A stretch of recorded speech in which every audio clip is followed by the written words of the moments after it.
Olá, hoje é sábado, dia 1º de agosto de 2020. E eu venho aqui agradecer, muito emocionado, muito comovido, com os comentários de apoio que eu tenho recebido e, sobretudo, com a manutenção aí de 335 mil inscritos no meu canal do YouTube, que é um número considerável, que é um bom número, principalmente depois dos ataques que eu tenho sofrido do Gabinete do Ódio. Tem gente que diz, eu não acredito no Gabinete do Ódio. Claro, eu leio as mensagens que vêm para mim, então eu acredito no Gabinete do Ódio, né? Por exemplo, ontem eu me referi à campanha sórdida que fazem alguns bolsonaristas contra Felipe Neto, que é um youtuber aí, né, um influencer, né? E aí, você não conhece o Felipe Neto, você não conhece, porque o Felipe Neto é isso. Eu não me referi ao Felipe Neto. Felipe Neto não existe para mim. Agora, o que é que aconteceu? Um sujeito chamado, não sei quem lá, de Ottoni, que participou daquele ataque infame ao Supremo Tribunal Federal, foi para a porta da casa do cara, ameaçá-lo. Isso aí não tem nada a ver. Isso aí é uma violência. Nós somos a favor da liberdade de expressão. É assim que são a favor. Só porque o rapaz disse no New York Times que o Bolsonaro é o pior presidente Covid do mundo. Isso é reconhecido pelo Donald Trump, o ídolo dele. Ora, bolas. Pois bem, aí a partir dessa história do Felipe Neto, eu fiquei sabendo, vendo um comentário do meu colega Reinaldo Azevedo, que existe uma onda de tentar confundir pedofilia com Coreia do Norte, com comunismo, Partido Comunista, com a China. Eu não acreditei, eu pensei que fosse até brincadeira, mas aí o Reinaldo citou, né, coisas lá de um tal de Q anônimo, que é um louco, né, que fica plantando esse tipo de coisa. Aí eu, vendo o antagonista, como sempre faço, vi lá, primeiro, que o tal de Alan dos Santos, que o Nando Moura chama de gengivão, né? Do Terça Livre, escapuliu do país. Se fugiu do país é porque tem culpa. Olha, quem não tem culpa fica e enfrenta a justiça. Fugiu do país. João Willis fugiu do país, né?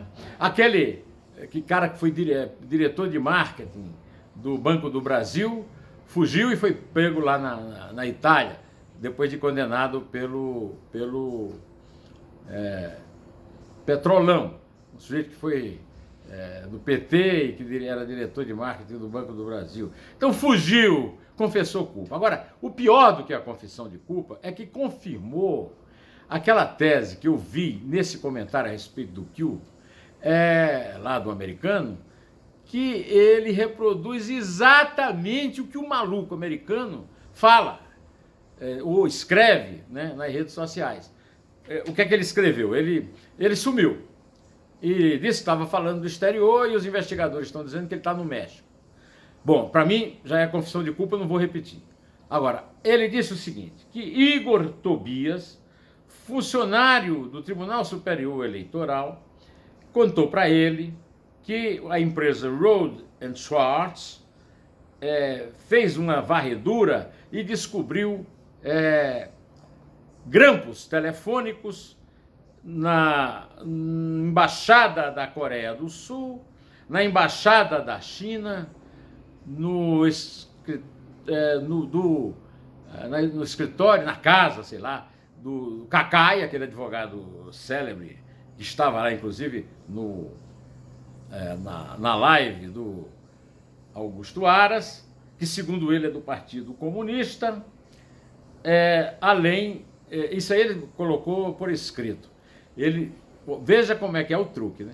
Isso está no Twitter. Aí, no vídeo que ele grava, que é outro tipo de crime, coisa é o escrito, outra coisa é o falado, ele incluiu mais o ministro Luiz Eduardo Barroso e o ministro Alexandre de Moraes, os dois do Supremo Tribunal Federal. E que essas entidades e pessoas têm como objetivo derrubar o presidente Jair Bolsonaro. PR, JB, né? Pois é. Bom, em primeiro lugar, hoje no Brasil a pessoa mais empenhada em derrubar o Jair Bolsonaro é ele mesmo.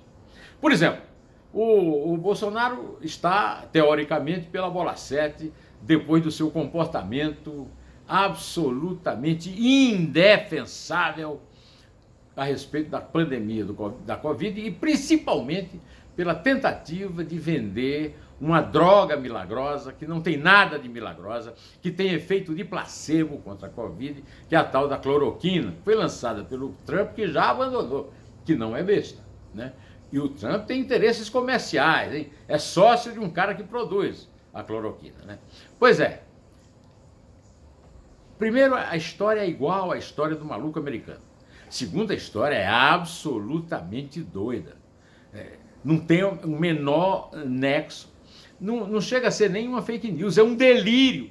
Quando eu li esse delírio, aí eu reforcei muito, primeiro, o fato de que eu critiquei muito o decreto do Supremo Tribunal Federal para defender os seus membros de ataques de opinião, que eu considerava uma quebra de liberdade de expressão, e depois fui mudando de opinião quando descobri a existência do gabinete do crime e dessas teorias malucas. E no meio dessas teorias malucas está desse Q e desse pessoal aqui, dos bolsonaristas que me escrevem. Não adianta me escrever. Eu agora, depois dessa história, depois dessa confusão que estão fazendo, inventando mensagens da pessoa, eu simplesmente bloqueio, tá? Não fico, eu nem leio mais, bloqueio.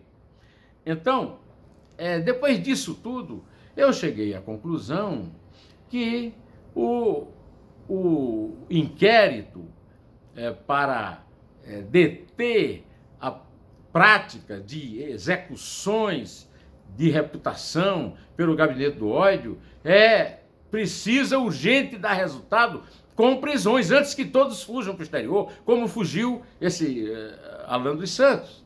Certo? Porque isso é um crime de criminoso, de gente safada, de gente sem caráter, de gente sem moral.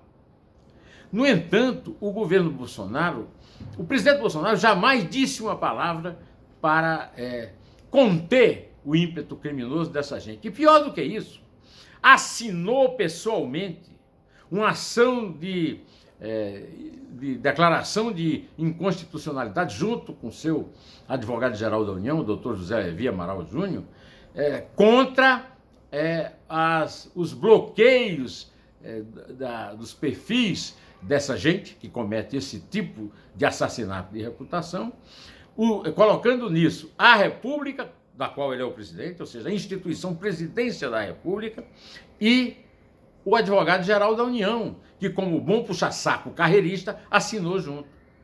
A questão toda é a seguinte: ele foi eleito presidente, agora ele não pode fazer da instituição Presidência da República o que ele quer. Como isso, por exemplo. Porque esses cidadãos e cidadãs, eles são suspeitos de cometerem crimes. Crimes, calúnia, injúria, difamação, crime contra a honra, assassinato de reputação, crime de ódio, crime de mentira, não tem nada a ver com liberdade de expressão. Tanto isso é verdade, que quando o Alexandre de Moraes decidiu, primeiro o Alexandre de Moraes decidiu bloquear esses perfis e contas desse tipo de gente aí, desse gabinete do ódio, desses suspeitos de serem criminosos. Aí o que é que eles fizeram? Transferiram a origem dos seus disparos para o exterior. Aí o Alexandre de Moraes, agora, nessa sexta-feira, decidiu bloquear também no Brasil, também essas mensagens, essas contas que estão sendo usadas para disparar acusações infundadas, crimes, e através do Twitter e do Facebook. O Twitter acatou e recorreu. Tudo certo. Democracia funciona assim. O Supremo resolve uma coisa, a pessoa que é atingida recorre contra a resolução do Supremo. o Alexandre de Moraes tomou uma decisão monocrática, o Supremo vai ter que responder uma decisão coletiva, de plenário, por maioria. Mas o Facebook, só não. O Facebook é do. Como é que chama o cara? Zuckerberg. Mark Zuckerberg, que acha que é o Deus do mundo, que é o grande ditador, que o Brasil é uma republiqueta de banana e ele manda aqui. Não manda não, viu, neném? Não manda não. Trata-se de um grande milionário e de um grande mau caráter. Tem um filme, Rede de Intrigas, que conta bem essa história e usa um palavrão em inglês que eu não vou repetir aqui.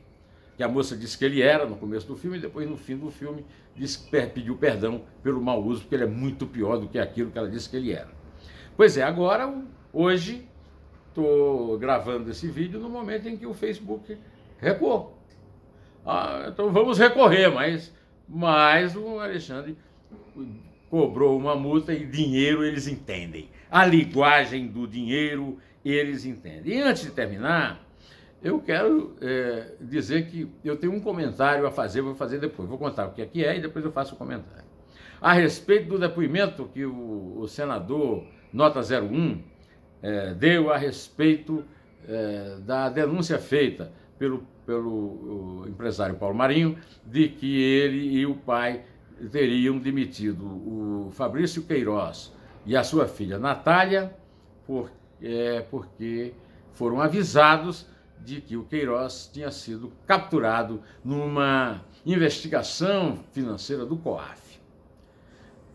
A essas alturas do campeonato, depois de ter dito que o Paulo Marinho é suplente, que é o lugar dele, de eu já ter desmoralizado esse argumento, e contra fatos não há argumento, o Flávio disse, não, eu acho que o Marinho não entendeu bem o que eu falei. Confirmei a reunião, que não é besta de não confirmar, confirmou a reunião, mas ele não entendeu bem. Então, não entendeu bem significa o seguinte, entendeu sim, e é verdade, porque até agora nenhum Bolsonaro veio explicar por que é que o Jair Bolsonaro admitiu Natália Queiroz, que, aliás, já é um defeito em si, né? Porque a Natália Queiroz é personal trainer de atores globais no Rio de Janeiro, trabalha no Rio, e recebia pelo gabinete de Jair Bolsonaro, por você e por mim, para não trabalhar no gabinete da Câmara em Brasília.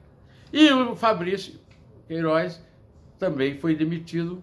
E por que a Natália foi demitida? O Fabrício Queiroz e o Flávio ainda teve, Nota 01, ainda teve o desplante de dizer, olha, ele seria, se não tivesse nada de anormal acontecido, ele seria o chefe do meu gabinete no Senado. Então aconteceu algo de anormal. O que aconteceu não é normal. Não é não, eu vou dizer o que é. É crime! O que se investiga do Fabrício Queiroz é crimes, peculato, corrupção, lavagem de dinheiro, organização criminosa. E vou ficando por aí, porque a luz do sol está indo embora, meu tempo está sumindo e eu não quero mais abusar de sua paciência.